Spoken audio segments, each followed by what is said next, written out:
ಓಂ ಶ್ರೀ ಗುರುಭ್ಯೋ ನಮಃ. ಓಂ ನಮೋ ಕಾಳಿಕಾಯೇ ನಮಃ. ವೀಕ್ಷಕರಿಗೆಲ್ಲ ಶ್ರೀ ಅಂಬಾ ಭವಾನಿ ಜ್ಯೋತಿಷ್ಯಂ ಚಾನಲ್ಗೆ ಆತ್ಮೀಯವಾದ ಸ್ವಾಗತ. 2026 ಮೇ ತಿಂಗಳಲ್ಲಿ ವೃಶ್ಚಿಕ ರಾಶಿಯವರ ಫಲಗಳು ಹೇಗಿದೆ ಎಂಬುದನ್ನು ಇಂದಿನ ಈ ಸಂಚಿಕೆಯಲ್ಲಿ ತಿಳಿದುಕೊಳ್ಳೋಣ. ವೃಶ್ಚಿಕ ರಾಶಿಯವರ ಸಂಪೂರ್ಣ ಫಲಗಳನ್ನು ತಿಳಿಯಲು ತಪ್ಪದೇ ಈ ವಿಡಿಯೋವನ್ನು ಲೈಕ್ ಮಾಡಿ, ಹಾಗೆ ನೀವಿನ್ನೂ ನಮ್ಮ ಚಾನಲ್ ಸಬ್ಸ್ಕ್ರೈಬ್ ಮಾಡಿಕೊಳ್ಳದೇ ಇದ್ದಲ್ಲಿ ಈ ಕೂಡಲೇ ನಮ್ಮ ಚಾನಲ್ ಸಬ್ಸ್ಕ್ರೈಬ್ ಮಾಡಿಕೊಳ್ಳಿ. ಈ ಸಂಚಿಕೆಯಲ್ಲಿ ಮುಖ್ಯವಾಗಿ ವೃಶ್ಚಿಕ ರಾಶಿಯವರ ಆರೋಗ್ಯ, ಉದ್ಯೋಗ, ವ್ಯಾಪಾರ, ಆರ್ಥಿಕ ವಿಚಾರ ಮತ್ತು ಕುಟುಂಬ ವಿಚಾರಗಳು ಹೇಗಿವೆ ಎಂಬುದನ್ನು ತಿಳಿದುಕೊಳ್ಳಬಹುದು. ವಿಡಿಯೋ ಪ್ರಾರಂಭಿಸುವ ಮೊದಲು ನಿಮ್ಮಲ್ಲಿ ದೈವಬಲ, ಗ್ರಹಬಲ, ಜ್ಯೋತಿಷ್ಯ ಶಾಸ್ತ್ರಗಳಲ್ಲಿ ನಂಬಿಕೆ ಇಲ್ಲದಂತಹ ನಾಸ್ತಿಕರು ಯಾರಾದರೂ ಈ ವಿಡಿಯೋವನ್ನು ನೋಡಲು ಬಂದಿದ್ದಲ್ಲಿ ತಾವು ತಮ್ಮ ಅಮೂಲ್ಯವಾದ ಸಮಯವನ್ನು ವ್ಯರ್ಥ ಮಾಡಿಕೊಳ್ಳದೆ ಈ ಕೂಡಲೇ ಈ ವಿಡಿಯೋವನ್ನು ಸ್ಕಿಪ್ ಮಾಡಬಹುದು. ಕಾರಣ ಈ ವಿಡಿಯೋ ಸಂಪೂರ್ಣವಾಗಿ ಜ್ಯೋತಿಷ್ಯ ಶಾಸ್ತ್ರವನ್ನೇ ಆಧರಿಸಿರುತ್ತದೆ. ಇನ್ನು ವೃಶ್ಚಿಕ ರಾಶಿಗೆ ಅಧಿಪತಿ ಕುಜ. ಈ ವೃಶ್ಚಿಕ ರಾಶಿಯಲ್ಲಿ ವಿಶಾಖ ನಕ್ಷತ್ರದ 4ನೇ ಪಾದ, ಅನುರಾಧ ನಕ್ಷತ್ರದ 1, 2, 3, 4ನೇ ಪಾದ, ಜ್ಯೇಷ್ಠ ನಕ್ಷತ್ರದ 4 ಪಾದಗಳು ಸೇರಿ ಒಟ್ಟು 9 ನಕ್ಷತ್ರ ಪಾದಗಳಿರುತ್ತವೆ. ಈಗ ತಿಳಿಸುವಂತಹ ಫಲಗಳು ಈ 9 ನಕ್ಷತ್ರ ಪಾದಗಳಿಗೆ ಅನ್ವಯಿಸುತ್ತವೆ. ಇನ್ನು ಮುಖ್ಯವಾಗಿ 2026 ಮೇ ತಿಂಗಳು ವೃಶ್ಚಿಕ ರಾಶಿಯವರಿಗೆ ಇದು ಸಾಧಾರಣವಾದ ಮಾಸವಲ್ಲ. 2 ಶಕ್ತಿಯುತವಾದಂತಹ ಯೋಗಗಳಿಂದ ನಿಮ್ಮ ಒಂದು ಜಾಬು, ಬಿಸ್ನೆಸ್ಸು, ರಿಲೇಷನ್ಶಿಪ್ಸು, ಕುಟುಂಬ ಪ್ರತಿಯೊಂದನ್ನೂ ಸಹ ಬಲವಾಗಿಸುವಂತಹ ಮಾಸ. ಆದರೆ ಒಂದು ಟ್ವಿಸ್ಟ್ ಇದೆ. ಅದೇನಂತ ಹೇಳ್ಬಹುದಂದರೆ, ಮೇ 12ರವರೆಗೆ ಒಂದು ಗ್ರಹ ಸಂಯೋಗ ನಿಮ್ಮ ಆರೋಗ್ಯ, ಮಕ್ಕಳು ಮತ್ತು ಕುಟುಂಬದ ಮೇಲೆ ಸ್ವಲ್ಪ ಒತ್ತಡವನ್ನು ಹೆಚ್ಚಿಸುತ್ತದೆ. ಮೇ 12ರ ನಂತರ ಪರಿಸ್ಥಿತಿ ಸಂಪೂರ್ಣವಾಗಿ ಬದಲಾಗ್ತದೆ. ಈ ಮೇ ತಿಂಗಳನ್ನು 2 ಭಾಗವಾಗಿ ವಿಂಗಡಿಸಿ ನಿಮ್ಮ ಆರೋಗ್ಯ, ಹಣ, ಮಕ್ಕಳು, ಕುಟುಂಬ, ವಿದ್ಯೆ, ಜಾಬು, ಬಿಸ್ನೆಸ್ಸು, ದಾಂಪತ್ಯ ಜೀವನ ಮತ್ತು ನಿಮ್ಮ ಪ್ರಾಪರ್ಟಿಗಳ ವಿಚಾರ ಮತ್ತು ಕೊನೆಯಲ್ಲಿ ಸಣ್ಣದಾದಂತಹ ಯಾವುದಾದರೂ ರೆಮಿಡೀಸ್ ಪ್ರತಿಯೊಂದನ್ನು ಕ್ಲಿಯರ್ ಆಗಿ ಸರಳವಾಗಿ ತಿಳಿಸುವಂತಹ ಪ್ರಯತ್ನವನ್ನು ಮಾಡ್ತೇನೆ. ಸೊ ವಿಡಿಯೋವನ್ನು ಸಂಪೂರ್ಣವಾಗಿ ಸ್ಕಿಪ್ ಮಾಡದೆ ನೋಡೋದ್ರಿಂದ ಫಲಗಳು ನಿಮಗೆ ಸುಲಭವಾಗಿ ಅರ್ಥವಾಗುತ್ತವೆ. ಇನ್ನು ಒಮ್ಮೆ ಗ್ರಹಸ್ಥಿತಿಯನ್ನು ನೋಡಿದ ನಂತರ ಫಲಗಳನ್ನು ತಿಳಿಯೋದ್ರಿಂದ ಫಲಗಳು ನಿಮಗೆ ಈಸಿಯಾಗಿ ಅರ್ಥವಾಗುತ್ತವೆ. ಮೊದಲಿಗೆ ಶುಕ್ರನು ತನ್ನ ಸ್ವಸ್ಥಾನ 7ನೇ ಸ್ಥಾನದಲ್ಲಿರೋದ್ರಿಂದ ಇದು ನಿಮ್ಮ ಒಂದು ಪ್ರೀತಿ ಜೀವನ, ಪಾರ್ಟ್ನರ್ಶಿಪ್ಪನ್ನು, ಬಿಸ್ನೆಸ್ ಡೀಲ್ಸ್ ಇವೆಲ್ಲವನ್ನು ಬಲವಾಗಿ ಪಾಸಿಟಿವ್ ಆಗಿ ತೆಗೆದುಕೊಂಡು ಹೋಗ್ತದೆ. 2ನೇ ಯೋಗ ಬುಧ ಆದಿತ್ಯ ಯೋಗ. ಈ ಒಂದು ರವಿಗ್ರಹ ಮತ್ತು ಬುಧ ಸೇರಿ ಮೇಷರಾಶಿಯಲ್ಲಿ 6ನೇ ಸ್ಥಾನದಲ್ಲಿರೋದ್ರಿಂದ ಜಾಬು, ಕಾಂಪಿಟೇಟರ್ಸ್ಗಳು ಅಥವಾ ಶತ್ರುಗಳ ಮೇಲೆ ಜಯ, ಕೇಸ್ಗಳು, ಆಫೀಸ್, ರಾಜಕೀಯಗಳಂತಹ ವಿಷಯಗಳಲ್ಲಿ ಸ್ಟ್ರಾಂಗ್ ಆಗಿ ಸಪೋರ್ಟ್ ಕೊಡ್ತದೆ ಅಂತ ಹೇಳಬಹುದು. ಇಲ್ಲಿ ಕುಜ ಮತ್ತು ಶನಿಯ ಕಾಂಬಿನೇಷನ್ ಮೇ 12ರವರೆಗೆ ಇರ್ತದೆ. ಇದು ಆರೋಗ್ಯ, ಮಕ್ಕಳು, ಮಾನಸಿಕವಾಗಿ ಸ್ವಲ್ಪ ಒತ್ತಡವನ್ನು ಹೆಚ್ಚಿಸ್ತದೆ. 5ನೇ ಸ್ಥಾನದಲ್ಲಿ ಶನಿ ಕುಜರಿದ್ದಾರೆ. 5ನೇ ಸ್ಥಾನವೆಂದರೆ ಸಂತಾನ, ಕ್ರಿಯೇಟಿವಿಟಿ, ಆಲೋಚನೆಗಳು. ಮೇ 12ರ ನಂತರ ಈ ಕಾಂಬಿನೇಷನ್ ಬ್ರೇಕ್ ಆಗೋದ್ರಿಂದ ಒಳ್ಳೆಯ ರಿಲೀಫ್ ಸಿಗಲಿದೆ. ಇನ್ನು ಫಲಗಳಲ್ಲಿ ಮೊದಲನೆಯದಾಗಿ ಆರ್ಥಿಕ ಸ್ಥಿತಿ ಅಂದರೆ ಫೈನಾನ್ಷಿಯಲ್ ಸ್ಟೇಟಸ್ ನೋಡೋದಾದರೆ, ಈ ತಿಂಗಳು ಗುರುವು 8ನೇ ಸ್ಥಾನದಲ್ಲಿದ್ದರೂ ಸಹ ಧನಸ್ಥಾನದ ಮೇಲೆ ದೃಷ್ಟಿ ಇಟ್ಟಿರುತ್ತಾರೆ. ಸೊ ನಿಮ್ಮ ಒಂದು ಸಂಪಾದನೆ ಚೆನ್ನಾಗಿರ್ತದೆ ಅಂತ ಹೇಳಬಹುದು. ನೀವು ಪಟ್ಟಂತಹ ಕಷ್ಟಗಳಿಗೆ ಆಫೀಸ್ ಕೆಲಸಗಳ ಮೂಲಕ ಇರಬಹುದು, ಈ ಒಂದು ಕ್ಲೈಂಟ್ಸ್ಗಳ ಡೀಲಿಂಗ್ಸ್ಗಳ ಮೂಲಕವೂ ಸಹ ನಿಮಗೆ ಒಂದು ಇನ್ಕಮ್ ಹೆಚ್ಚಾಗಲಿದೆ ಅಂತ ಹೇಳಬಹುದು.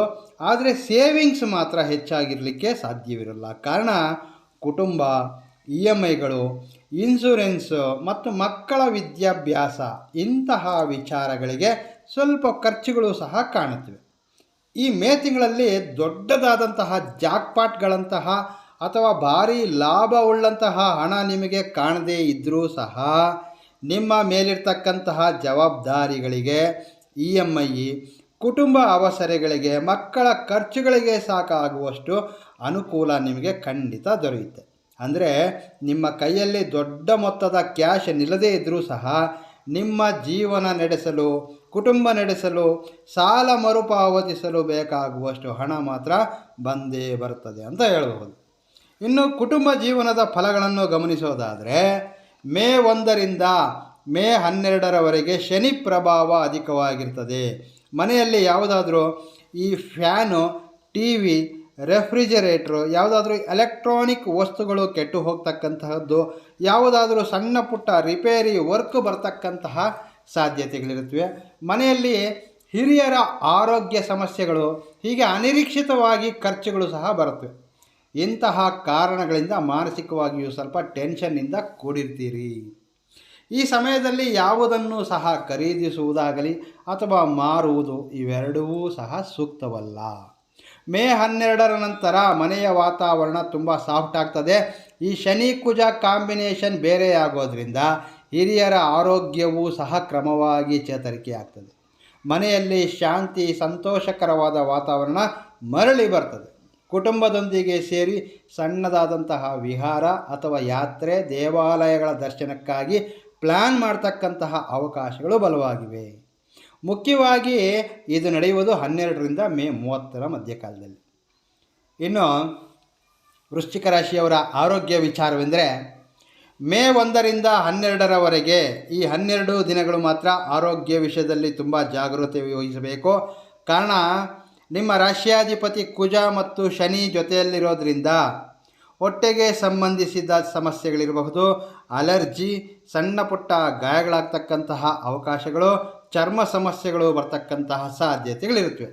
ಅದೇ ರೀತಿ ವಾಹನ ಚಾಲನೆ ಮಾಡುವಾಗಲೂ ಸಹ ಬಹಳ ಜಾಗರೂಕತೆ ವಹಿಸಬೇಕು. ಮೇ 12ರ ನಂತರ ಈ ಕುಜ 6ನೇ ಸ್ಥಾನವಾದ ಮೇಷರಾಶಿಗೆ ಹೋಗಲಿದ್ದಾರೆ. ಸೊ ಇಲ್ಲಿಂದ ನಿಮ್ಮ ಆರೋಗ್ಯವು ಪಾಸಿಟಿವ್ ಆಗಿರ್ತದೆ. ಯಾವುದೇ ಕೆಲಸವನ್ನು ಹ್ಯಾಂಡಲ್ ಮಾಡ್ತಕ್ಕಂತಹ ಶಕ್ತಿ ನಿಮ್ಮಲ್ಲಿರ್ತದೆ. ನಿಮ್ಮ ಒಂದು ಸ್ಟ್ಯಾಮಿನಾ, ಕಾನ್ಫಿಡೆನ್ಸು ಎರಡೂ ಸಹ ಬಲವಾಗಿ ಹೆಚ್ಚಾಗುತ್ತವೆ ಅಂತ ಹೇಳ್ಬೋದು. ವಾಕಿಂಗು, ಯೋಗ, ಎಕ್ಸಸೈಸ್ ಮಾಡೋದ್ರಿಂದ ಫಿಸಿಕಲ್ ಆಗಿ ಸ್ಟ್ರಾಂಗ್ ಆಗಿರ್ತೀರಿ.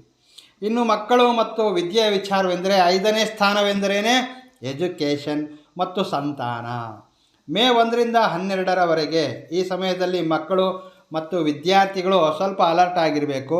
ಶನಿ ಕುಜ ಈ ಯೋಗವೆಂಬುದು ಮಕ್ಕಳ ಸ್ಥಾನ 5ನೇ ಸ್ಥಾನದ ಮೇಲೆ ಪ್ರಭಾವ ಬೀರೋದ್ರಿಂದ ಮಕ್ಕಳು ಮೊಂಡಿಗೆ ಬೀಳ್ತಕ್ಕಂತಹದ್ದು, ವಿದ್ಯೆಯಲ್ಲಿ ಹಿಂದೆ ಉಳಿಯುವುದು, ಹಿರಿಯರ ಮಾತನ್ನು ಗೌರವಿಸದೇ ಇರತಕ್ಕಂತಹದ್ದು, ಮಾತನಾಡುವಾಗ ಆರ್ಗ್ಯುಮೆಂಟ್ ಮಾಡ್ತಕ್ಕಂತಹದ್ದು, ನಾನು ಹೇಳಿದ್ದೆ ಸರಿ ಎಂಬಂತೆ ಬಿಹೇವ್ ಮಾಡ್ತಾರೆ. ಹಾಗೆ ಸಣ್ಣ ಪುಟ್ಟ ಗಾಯಗಳು, ಹೊಟ್ಟೆ ಸಮಸ್ಯೆಗಳು, ಇನ್ಫೆಕ್ಷನ್ಸು, ಜ್ವರ ಬರ್ತಕ್ಕಂತಹ ಅವಕಾಶಗಳನ್ನು ಇರುತ್ತವೆ. ಇದೆಲ್ಲವೂ ಸಹ ನೀವು ಗಮನಿಸ್ತೀರಿ. ಮೇ 12ರ ನಂತರ ಪರಿಸ್ಥಿತಿ ಬದಲಾಗ್ತದೆ. ಆಟೋಮೆಟಿಕ್ಕಾಗಿ ವಿದ್ಯೆಯ ಮೇಲೆ ಫೋಕಸ್ ಹೆಚ್ಚಾಗುತ್ತವೆ. ಎಕ್ಸಾಮ್ ರಿಸಲ್ಟ್ ಆಗಲಿ ಅಥವಾ ಇಂಟರ್ವ್ಯೂಗಳಲ್ಲಿ ಒಳ್ಳೆಯ ಫಲಿತಾಂಶಗಳನ್ನು ಪಡೆಯಲಿದ್ದೀರಿ. ಮಕ್ಕಳ ಆರೋಗ್ಯವೂ ಸಹ ಪಾಸಿಟಿವ್ ಆಗಿ ಇರ್ತದೆ. ಇನ್ನು ವೃಶ್ಚಿಕ ರಾಶಿಯವರ ಕೆರಿಯರು, ಜಾಬು ಹಾಗೆ ನಿರುದ್ಯೋಗಿಗಳ ಬಗ್ಗೆ ಹೇಳೋದಾದರೆ, 6ನೇ ಸ್ಥಾನದಲ್ಲಿ ರವಿ ಮತ್ತು ಬುಧ, ಇದನ್ನು ಬುಧ ಆದಿತ್ಯ ಯೋಗ ಅಂತ ಹೇಳಲಾಗುತ್ತದೆ. ಸೊ ಈ ಯೋಗದಿಂದ ವೃಶ್ಚಿಕ ರಾಶಿಯವರಿಗೆ ಒಂದು ವರ ಇದು ಅಂತ ಹೇಳಬಹುದು. ಈ ಯೋಗದಿಂದ ಲಾಭವೇನು ಎಂದರೆ, ಈ ಯೋಗದಿಂದ ಜಾಬ್ನಲ್ಲಿ ಕಾಂಪಿಟೇಟರ್ನಿಂದ ಜಯಗೊಳಿಸ್ತೀರಿ. 6 ಎಂದರೆ ಶತ್ರು, ರೋಗಬಾಧೆ. ಸೊ ಕಾಂಪಿಟೇಷನ್ನಲ್ಲಿ ವಿನ್ ಆಗ್ತೀರಿ. ಆಫೀಸ್ ಪಾಲಿಟಿಕ್ಸ್ ಸಮಸ್ಯೆಗಳಿಂದ ಹೊರಬರ್ತೀರಿ. ಶತ್ರುಗಳು ಅಥವಾ ನಿಮ್ಮ ವೈರಿಗಳು ಯಾವುದೇ ಪ್ಲ್ಯಾನ್ ಮಾಡಿದರೂ ಸಹ ಅದು ಕೊನೆಗೆ ನಿಮಗೆ ಪಾಸಿಟಿವ್ ರಿಸಲ್ಟನ್ನೇ ತಂದು ಕೊಡ್ತದೆ. ಕೇಸ್ಗಳಲ್ಲಿ ಲೀಗಲ್ ಇಶ್ಯೂ ಇದ್ದರೂ ಸಹ ಸ್ಲೋ ಆಗಿ ಸೆಟ್ ಆಗುತ್ತವೆ. ಜಾಬ್ನಲ್ಲಿರುವತಕ್ಕಂಥವ್ರಿಗೆ ಅವರ ಒಂದು ಟಾರ್ಗೆಟ್ಸು, ರಿಪೋರ್ಟ್ಸು, ರಿವ್ಯೂಸ್ ಇವೆಲ್ಲವೂ ಸಹ ಒಳ್ಳೆಯ ಫಲಗಳನ್ನು ನೀಡ್ತಕ್ಕಂತಹ ಸಾಧ್ಯತೆಗಳು ಬಹಳಷ್ಟು ಬಲವಾಗಿವೆ ಅಂತ ಹೇಳ್ಬೋದು. ಟೋಟಲಿ ಹೇಳೋದಾದರೆ, ಮೇ 12ರ ನಂತರ ಪ್ರಮೋಷನ್ ಆಗಲಿ, ಸ್ಯಾಲ್ರಿ ಹೈಕು ಅಥವಾ ಒಳ್ಳೆಯ ಪೋಸ್ಟಿಂಗು ಅಥವಾ ನೀವು ಬಯಸಿದಂತಹ ಡಿಪಾರ್ಟ್ಮೆಂಟ್ಗೆ ಬದಲಾಗ್ತಕ್ಕಂತಹ ಅವಕಾಶಗಳು ಸಹ ಇವೆ. ಉದ್ಯೋಗ ಪ್ರಯತ್ನದಲ್ಲಿರ್ತಕ್ಕಂಥವ್ರಿಗೆ ಮತ್ತು ಉದ್ಯೋಗ ಬದಲಿ ಮಾಡಿಕೊಳ್ಳಲು ಬಯಸ್ತಕ್ಕಂಥವ್ರಿಗೆ ಈ ಮೇ ತಿಂಗಳು ಗೋಲ್ಡನ್ ಟೈಮ್ ಅಂತ ಹೇಳಬಹುದು. ಹೊಸದಾಗಿ ಅಪ್ಲೈ ಮಾಡಿರ್ತಕ್ಕಂತಹ ಜಾಬ್ಗಳಿಂದ ರೆಸ್ಪಾನ್ಸ್ ಬರುವಂತಹ ಸಾಧ್ಯತೆಗಳು ಸಹ ಇವೆ. ಇಂಟರ್ವ್ಯೂಗಳು, ಟೆಸ್ಟ್ಗಳು, ಆನ್ಲೈನ್ ರೌಂಡ್ಸು ಇವೆಲ್ಲದರಲ್ಲಿಯೂ ನೀವು ಕ್ಲಿಯರ್ ಮಾಡ್ತಕ್ಕಂತಹ ಯೋಗ ಬಲವಾಗಿದೆ. ನೀವು ಪಟ್ಟು ಬಿಡದೆ ರೆಗ್ಯುಲರ್ ಆಗಿ ಅಪ್ಲೈ ಮಾಡಿದ್ದೇ ಆದಲ್ಲಿ ಖಂಡಿತವಾಗಿಯೂ ಒಳ್ಳೆಯ ಜಾಬ್ನ ಆಫರ್ ನಿಮ್ಮ ಕೈಗೆ ಬರಲಿದೆ ಅಂತ ಹೇಳ್ಬೋದು. ಇನ್ನು ಬಿಸ್ನೆಸ್, ವ್ಯಾಪಾರ ಫಲಗಳು ನೋಡೋದಾದರೆ, ಅನೇಕ ಜನರಿಗೆ 6ನೇ ಸ್ಥಾನವೆಂದರೆ ಸಮಸ್ಯೆಗಳು, ಕೇಸು, ಋಣಗಳು ಎಂಬಂತಹ ಭಯವಿರ್ತದೆ. ಆದರೆ ನಿಮ್ಮ ವಿಷಯದಲ್ಲಿ ವೃಶ್ಚಿಕ ರಾಶಿಯವರ ವಿಷಯದಲ್ಲಿ 6ನೇ ಸ್ಥಾನದಲ್ಲಿ ಬುಧ ಆದಿತ್ಯ ಯೋಗ ಏರ್ಪಟ್ಟಿರೋದ್ರಿಂದ ವ್ಯಾಪಾರದಲ್ಲಿ ಈ ತಿಂಗಳು ತುಂಬ ಪವರ್ಫುಲ್ ಯೋಗವೆಂದು ಹೇಳಬಹುದು. ಇಲ್ಲಿಯವರೆಗೆ ಸ್ಟ್ರಕ್ ಆಗಿರ್ತಕ್ಕಂತಹ ಡೀಲ್ಸ್ ಇದ್ದಲ್ಲಿ ಅವೆಲ್ಲವೂ ಸಹ ಫೈನಲ್ ಆಗುತ್ತವೆ. ದೊಡ್ಡ ದೊಡ್ಡ ಕಂಪನೀಸ್ಗಳಿಂದ ಆರ್ಡರ್ಗಳು ಬರ್ತಕ್ಕಂತಹ ಸಾಧ್ಯತೆಗಳಿರುತ್ತವೆ. ರವಿ ಗ್ರಹ ಬಲವಾಗಿರೋದ್ರಿಂದ ಗೌರ್ನಮೆಂಟ್ ಟೆಂಡರ್ಸು, ಕಾಂಟ್ರ್ಯಾಕ್ಟ್ಸು, ಡಾಕ್ಯುಮೆಂಟ್ಸು, ಹಾಗೆ ಲೈಸೆನ್ಸ್ ರಿನ್ಯೂವಲ್ಗಳು, ಇಂತಹ ಅಪ್ರೂವಲ್ಸು ಸಹ ಸ್ವಲ್ಪ ಮುಂದೆ ಹೋಗಿ ಸಕ್ಸಸ್ ಪಡಿತಕ್ಕಂತಹ ಸಾಧ್ಯತೆಗಳಿದೆ ಅಂತ ಹೇಳಬಹುದು. ಕಷ್ಟಪಟ್ಟು ವ್ಯಾಪಾರ ಮಾಡ್ತಕ್ಕಂಥವ್ರಿಗೆ ಪೇಮೆಂಟ್ ರಿಕವರಿ, ಪೆಂಡಿಂಗ್ ಇರ್ತಕ್ಕಂತಹ ಬಿಲ್ಗಳ ಕ್ಲಿಯರೆನ್ಸು, ಹೊಸ ಕಸ್ಟಮರ್ಸ್ಗಳು, ಈ ರೀತಿ ಒಳ್ಳೆಯ ಫಲಗಳನ್ನು ಕಾಣಲಿದ್ದೀರಿ. ವಿಶೇಷವಾಗಿ ಮೇ 12ರ ನಂತರ ಆ್ಯಕ್ಟಿವ್ ಆಗಿ ಫಾಲೋ ಅಪ್ ಮಾಡಿಕೊಂಡ್ರೆ ನೀವು ಊಹಿಸದೇ ಇರತಕ್ಕಂಥ ಹೆಚ್ಚಿನ ಒಂದು ರೆಸ್ಪಾನ್ಸನ್ನು ನೀವು ಕಾಣ್ಬೋದು. ಇನ್ನು ಪ್ರೀತಿ, ವಿವಾಹ, ದಾಂಪತ್ಯ ಜೀವನ ನೋಡೋದಾದರೆ ಈ ಮೇ ತಿಂಗಳು ಶುಕ್ರನು 7ನೇ ಸ್ಥಾನ ವೃಷಭದಲ್ಲಿರೋದ್ರಿಂದ ವೃಶ್ಚಿಕ ರಾಶಿಯವರಿಗೆ ರಿಲೇಷನ್ಶಿಪ್ ವಿಷಯದಲ್ಲಿ ಒಳ್ಳೆಯ ಸುವರ್ಣಾವಕಾಶ ಅಂತ ಹೇಳಬಹುದು.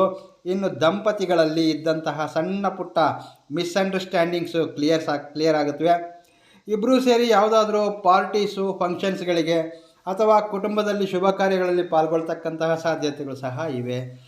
ದಂಪತಿಗಳ ಇಬ್ಬರ ನಡುವೆ ಅಂಡರ್ಸ್ಟ್ಯಾಂಡಿಂಗು, ಸಪೋರ್ಟ್ ಇವೆಲ್ಲವೂ ಉತ್ತಮವಾಗಿ ಬೆಳೆಯುತ್ತಿವೆ ಅಂತ ಹೇಳ್ಬೋದು. ಇನ್ನು ಪ್ರೀತಿಯಲ್ಲಿರ್ತಕ್ಕಂತಹ ಪ್ರೇಮಿಗಳಿಗೆ ಒಂದು ರಿಲೇಷನ್ಶಿಪ್ಪು ರೀಕನೆಕ್ಟ್ ಆಗ್ತಕ್ಕಂತಹದ್ದು, ಟೆನ್ಷನ್ಸು ಕಡಿಮೆ ಆಗಬಹುದು. ಪಾರ್ಟ್ನರ್ನಿಂದ ಏನಾದರೂ good news, surprise gifts, travel plans ಇಂತಹ ಸೂಚನೆಗಳು ಕಾಣುತ್ತಿವೆ. ವಿವಾಹ ಇಲ್ಲದೇ ಇರತಕ್ಕಂತಹವರಿಗೆ, ಲವ್ ಮ್ಯಾರೇಜ್ ಆಗಲು ಬಯಸ್ತಕ್ಕಂಥವ್ರಿಗೆ ಒಪ್ಪಿಗೆ ಸಿಗತಕ್ಕಂತಹ ಅವಕಾಶಗಳಿವೆ. ಇದು 100% ಕರೆಕ್ಟ್ ಆಗದೇ ಇರಬಹುದು, ಕಾರಣ ಇವು ಗೋಚಾರ ಫಲಗಳು. ಸೊ ನಾನು ಪದೇ ಹೇಳ್ತಲೇ ಇರ್ತೇನೆ, ನೀವು ಒಮ್ಮೆ ನಿಮ್ಮ ಜನ್ಮ ಜಾತಕವನ್ನು ಸಹ ಪರಿಶೀಲಿಸಿಕೊಳ್ಳಿ. ನಂತರ ಈ ಗೋಚಾರ ಫಲಗಳು ಇವುಗಳನ್ನು ಸಪೋರ್ಟಿವ್ ಆಗಿ ತೆಗೆದುಕೊಳ್ಬೇಕು. ನಿಮ್ಮ ಜನ್ಮ ದಿನಾಂಕ, ನಿಮ್ಮ ಲಗ್ನ, ದಶ, ಅಂತರ್ದಶಗಳಿಂದ ಮಾತ್ರವೇ ನಿಮ್ಮ ಸಂಪೂರ್ಣ ಫಲಗಳನ್ನು ತಿಳಿಯಲು ಸಾಧ್ಯವಿರ್ತದೆ. ಇವು ಗೋಚಾರ ಫಲಗಳು ಮಾತ್ರ. ಆದರೆ ಗೋಚಾರ ಫಲಗಳಲ್ಲಿ ಈ ಅವಕಾಶಗಳು ಬಲವಾಗಿವೆ ಅಂತ ಹೇಳಬಹುದು.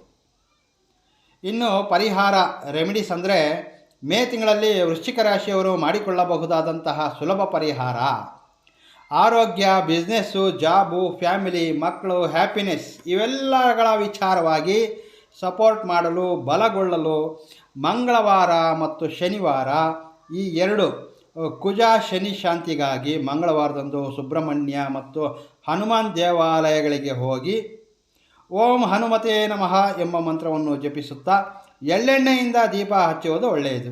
ಹಾಗೆ ಪ್ರತಿದಿನ ಬೆಳಿಗ್ಗೆ ಮತ್ತು ಸಂಜೆ ಓಂ ನಮೋ ಸುಬ್ರಹ್ಮಣ್ಯನ್ ನಮಃ ಎಂದ ಒಂದು ಸಣ್ಣ ಮಂತ್ರವನ್ನು ಸಹ ಜಪಿಸೋದ್ರಿಂದ ಸುಖ, ಸಂತೋಷ, ಆರೋಗ್ಯವನ್ನು ಮತ್ತಷ್ಟು ಬಲಪಡಿಸಿಕೊಳ್ಬಹುದು.